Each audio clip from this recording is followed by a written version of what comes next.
Այս դալիճում ամենաերկարը երևի ես եմ ձեզ ճանաչում 15 տարուց ավել եւ հպարտ եմ, որ ձեր նման պրոֆեսիոնալ համարձակ Սյունեցի լրագրողը համագործակցել է իմ հարազատ երկիր մեդիայի հետ։ Ազգային ժողովին տեղեկացնեմ, որ այդ ժամանակ շատ դժվար էր տարիներ առաջ, հիմա էլ ավելի դժվար, հիմա որտեղ մամուլը այն ճնշումները որ կան ուրիշ բան է։ Մարզային թղթակիցների գործը ահավոր դժվար էր, հատկապես Գորիսում։ Իրինա Յոլյանը այդ ամբողջ տարիներին տեղական իշխանության բոլոր անօրինականությունները, բոլոր խնդիրների մասին համարձակ անվախ խոսել է, ցավոք սրտի ի տարբերություն որոշ զինվորականների, որ ուրացան ամեն ինչ։ Տիկին Յոլյան, մի քանի օր առաջ ԿՊ պատգամավորներից մեկը ասում էր Գորիսի օրն էր գնացի հպարտությամբ, այդ ինչ ծաղկուն քաղաք է, բռնեցի այն մտքի վրա, որ իմ ամենասիրելի քաղաքներից մեկն է։ Իրոք ամեն անգամ Գորիս գնալուց, ամեն անգամ նոր բան տեսնելուց ուրախանում ես։ Բայց ամեն անգամ Գորիս գնում ես, ոնց որ թևդ կտրած մարդ գնաս, որտեղ դու Գորիս գնում ես ու հանդիպում ես այն պատին։ Դու այլևս զրկված ես այն 30 տարվա բերկրանքից, հաճույքից Գորիսով անցնել, հասնել մինչև Ստեփանակերտ։ Որպես այդ ժամանակ Գորիսի փոխհամայնքապետ կպատմեք 20 թվականի դեկտեմբերին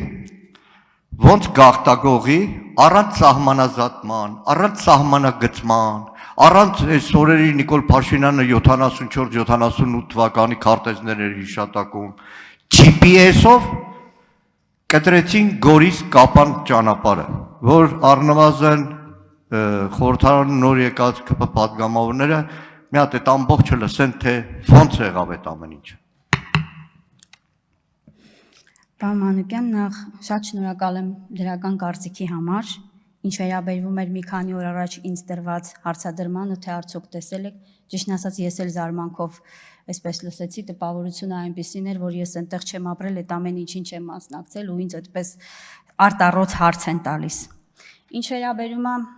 թե ինչ է տեղի ունեցել պատերազմից հետո, ես պատահական չասեցի, որ իմ կյանքի սահմանագիծը պատերազմն է ու պատերազմից առաջ ուրիշ վերաբերմունք ունեի, պատերազմից հետո ուրիշ վերաբերմունք ունեմ։ Ինչպես որ նախկինների օրոք, այնպես էլ հիմա որևէ կերպ կաշկանդված չեմ եղել եւ կաշկանդված չեմ խոսել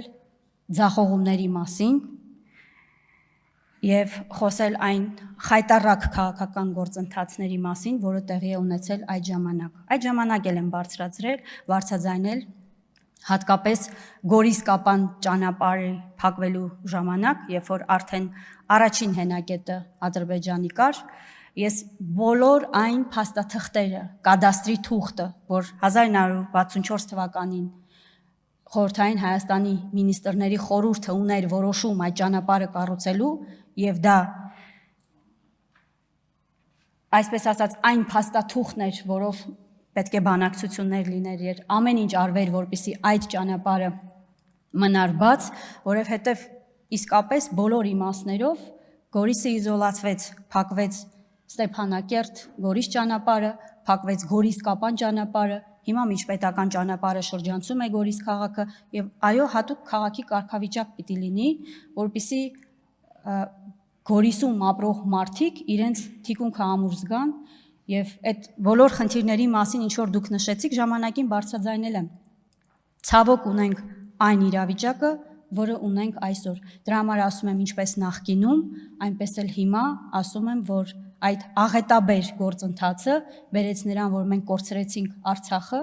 որ մենք ունեցանք հազարավոր զոհեր, որ մեր սուվերեն տարածքում արդեն 6 տարի շարունակում են Ադրբեջանի զինված ուժերը վերահսկել մեր սուվերեն տարածքը եւ խոչընդոտել վերահսկողությամբ խոչընդոտել, որպեսզի մեր գյուղացիական տնտեսություն վարողները կարողանան անկաշկանդ գյուղատնտեսական նշանակությամբ աշխատանքներով զբաղվել եւ նաեւ դա է պատճառը, որ վստահ եմ, որ Հայաստանում պետք է իշխանափոխություն տեղի ունենա եւ Հայաստանը կառավարի այն մարդը, այս դեպքում պիտի ասեմ, որ պարոն Սամվել Կարապետյանը, ով կարող է Հայաստանը տանել զարգացման ճանապարհով։ Արձագանք։ Գիտեք, Աննա Գրիգորյանի հետ մոտ 8 ամիս Խաչաձև տարբեր գերատեսչություններ հարցումների արդյունքում գլխավոր շտաբից ստացանք վերջապես բացահայտումը, թե ոնց է հանձնվել այդ ճանապարհը։ Այդ զինվորականին ոնց որ ծառայությունից հեռացրեցին։ Իդեպ այս ամբողջ ծրագրի մեջ կառավարության Հայաստանի տարածքային ամբողջականության վերականգնում չկա։ Եվ որպես գորիսեցի հիմա մոռացել եմ, որ տեղ գյուղի հատվածում ադրբեջանցիները Հայաստանի սուվերեն տարածք առաջ են եկել։ Շատ հետաքրքիր բանավեճ ունեցաք կամ զրույց ունեցաք Տիկին Բատոյանի հետ, հատուկ նշելով, շեշտելով հասարակական կազմակերպությունների երկակի ստանդարտները։ Տիկին Բատոյան, հատկապես ձեզ, իմ ելույթում անդրադառնալու եմ մի սահմռկեցուցիչ պատմության հետ, թե կանանց նկատմամբ ինչպիսի վրեժխնդրություն է եղել երեկ Նիկոլ Փաշինյանի դատական համակարգին ուղղված ուղիղ ցուցումի Հայաստանի պատմության մեջ կանանց խոշտանգման աննախադեպ ելույթի ժամանակ։ Շնորհակալ եմ Տիկին Յուլիա։ Արձագանքեք Տիկին Յուլիա։